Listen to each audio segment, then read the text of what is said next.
Voltamos diretamente do estúdio da FAUSB para mais um FAUSB Entrevista. Estamos recebendo aqui a professora mestre Ellen Martins. E seja muito bem-vinda, professora Ellen, ao FAUSB Entrevista. Obrigada, professor Bittencourt, pelo convite. Vamos falar um pouquinho sobre pesquisa científica, sobre direito ambiental e a tão famosa pandemia, né? Nesse meio... Eu não gosto muito esse tal desse direito ambiental aí não, professor. Eu sei. Bom, professora, considerando assim o atual modelo do Estado, onde há pilares como soberania para serem assim respeitados, né?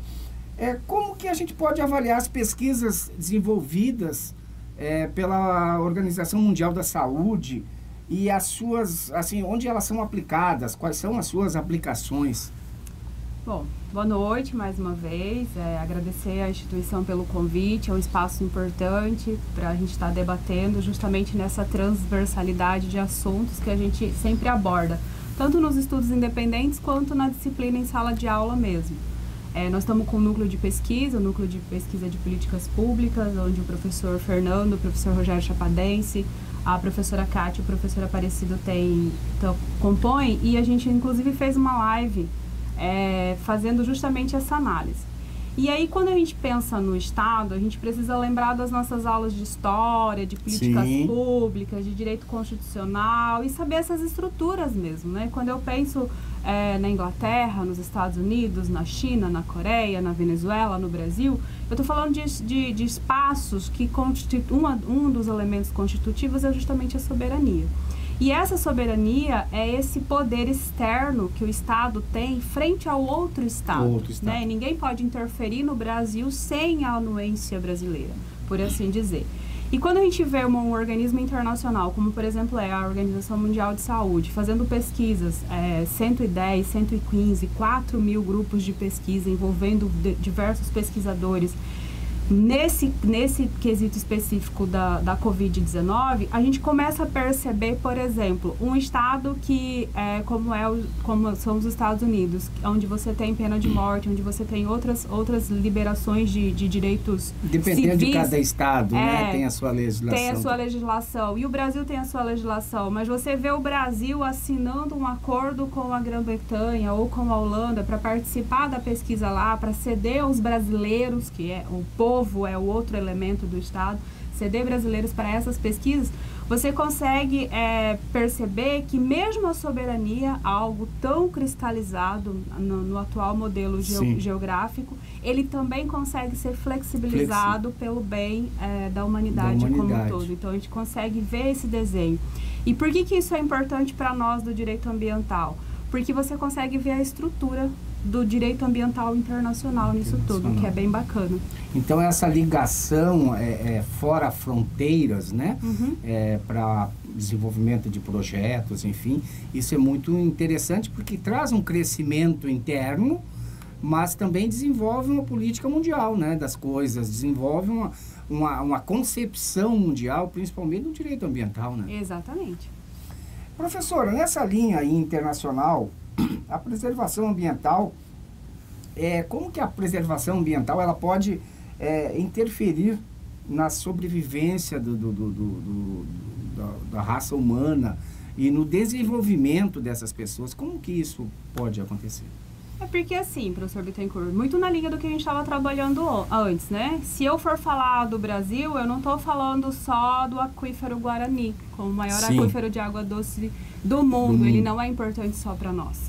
Se você vê deslocamento de geleira no Alasca, não é só o pessoal de lá que é responsabilizado por isso. Se você pensa num maremoto que aconteceu no Oriente, principalmente, você percebe que isso há flexibilidade. É o que eu costumo falar para os meus alunos.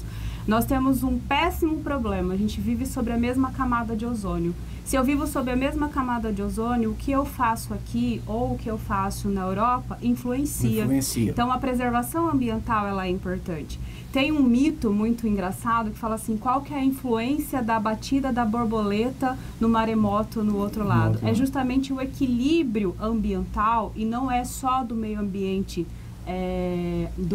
natural, água, flor, relevo, geleiras, mas é do meio ambiente artificial, de como é que o meio ambiente artificial precisa estar equilibrado, de como é que é importante para nós, e aí eu estou falando de preservação de meio ambiente, eu posso falar sobre isso, de como é que é importante para nós sabermos que há 10 mil anos atrás, que há 1 milhão de anos atrás, que na era existiu determinadas coisas e se comportaram como essas coisas. Porque eu também digo isso em sala de aula e é bem possível de repetir. O direito ambiental, ele tem só uma proteção, o direito ambiental como universal mesmo, proteger o meio ambiente. Proteger o meio ambiente para quê? Para proteger nós, humanos. Se eu estou buscando um equilíbrio de luz, de som, de imagem, de ar, de água, de habitação em solo, é porque eu quero o meu conforto enquanto humanidade. E eu, humana, sou a mesma humana que posso pegar um Covid aqui, posso pegar um Covid na França e trazer para cá e depois levar para os Estados Unidos. Então, essa preservação ambiental, não ambientalista, no sentido ambientalista, mas no sentido de desenvolvimento sustentável, principalmente, ele é importante para nos manter. Porque existem algumas teorias que dizem, inclusive, por exemplo, que o ser humano vai ser expulso como dinossauro se a gente continuar se comportando desse jeito. Porque as pessoas, elas não querem assumir a sua responsabilidade, né? Uma boa parte das pessoas acham, por exemplo, que o que aconteceu, sei lá na Espanha, Não, isso é problema deles, não é problema meu, né? Uma boa parte das pessoas pensa assim, né? Isso está errado, muito errado, né? Sim, porque... Cada um tem a sua parte, tem que fazer a sua parte. Exatamente. Não é cada um fazer a sua parte no sentido de desresponsabilizar o outro. Mas o que os sanitaristas estão dizendo para a gente fazer? O mínimo. Lavar bem as mãos. Deixar o calçado para o lado de fora. Desinfectar, limpar com água sanitária, com álcool 70, com hipoclorito. Isso aí são coisas que a gente já deveria fazer há muito tempo. Que muitos países já fazem, né? Exatamente. Não só por conta da Covid, mas por conta do xixi do rato ou por conta do cocô do morcego, que a gente não faz. E a gente vai deixando acontecer, porque se acontecer alguma coisa eu tomo um remédio, mas e se não tiver o remédio? Isso não, no caso agora. É isso que acontece. Exatamente. Bom, sabendo dessa proteção aí, constitucional do meio ambiente, professor, a gente precisa de um meio ambiente ecologicamente equilibrado, né? Qual a visão sobre a relação dos entes federados e o enfrentamento do Covid-19? Mais uma vez, vivemos em sociedade. E se vivemos em sociedade, hoje eu moro aqui, em Várzea Grande. Na verdade, eu moro em Cuiabá, mas estou aqui em Várzea Grande hoje.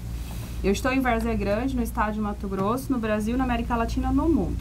No caso do Brasil, que divide entre os federados, município, estado, União e o DF, eu preciso correlacionar todo mundo, corresponsabilizar todo mundo. Quando você fala, por exemplo, que Tangará da Serra fez uma barreira sanitária, o que Tangará da Serra está fazendo? Protegendo os seus munícipes de interferência externa. Então, aquele ente federado está se responsabilizando pelo seu povo. Assim como São Paulo está fechando barreira para ônibus que chegam de outros lugares. Dentro da sua área territorial. Dentro da sua área territorial. Assim como o Brasil está com dificuldade de trazer brasileiros que estão para fora, porque ou a gente não está recebendo o pessoal desse lugar, ou a gente não está podendo ir buscar, que é o caso dos Estados Unidos. Semana passada, por exemplo, eu tive conhecimento de um grupo de alunos da UFMT que estão na Colômbia e não conseguem vir, porque a fronteira está fechada. Está fechada. Exatamente. Então, os entes federados, eles precisam cuidar do seu território em conformidade, em harmonia, que é isso que a Constituição fala, que tem que ter harmonia entre esses entes. Vamos falar de uma coisinha que é importante? Sim. Direito à liberdade individual. O que a senhora pensa disso? O que pode flexibilizar? Como que a gente pode proteger o indivíduo sem deixar de dar a ele aquele direito individual que é previsto na Constituição, né? Todos os direitos, eles são bens jurídicos protegidos. E esses bens jurídicos, às vezes, muito protegidos como os constitucionais e mais protegidos ainda como os fundamentais e os humanos, porque vai para além da Constituição brasileira. No caso do direito à liberdade, ele é um direito fundamental, está lá no artigo 5º, tenho direito à minha liberdade individual. Antes dele, veio o meu direito à vida. Se o meu direito à vida, dentro da relação dos direitos, ele vem antes, ele é um direito à liberdade, que pode ser flexibilizado para que eu garanta o direito à vida. E mesmo o direito à vida, aí o senhor pode me perguntar, mas o direito à vida, ele é absoluto? Não. Mesmo o direito à vida, ele pode ser flexibilizado. Porque você não pode interferir na vida do outro. Exatamente. E eu posso, inclusive, abrir mão da vida do outro pela minha vida, né? Se entra alguém aqui nessa sala e quer atirar e matar o professor Bittencourt, e eu sei que ele está com ânimo de atirar e matar o professor Bittencourt, eu posso exercer o meu direito de proteger a vida do professor Bittencourt, e o próprio professor Bittencourt pode exercer o seu direito de proteção de vida.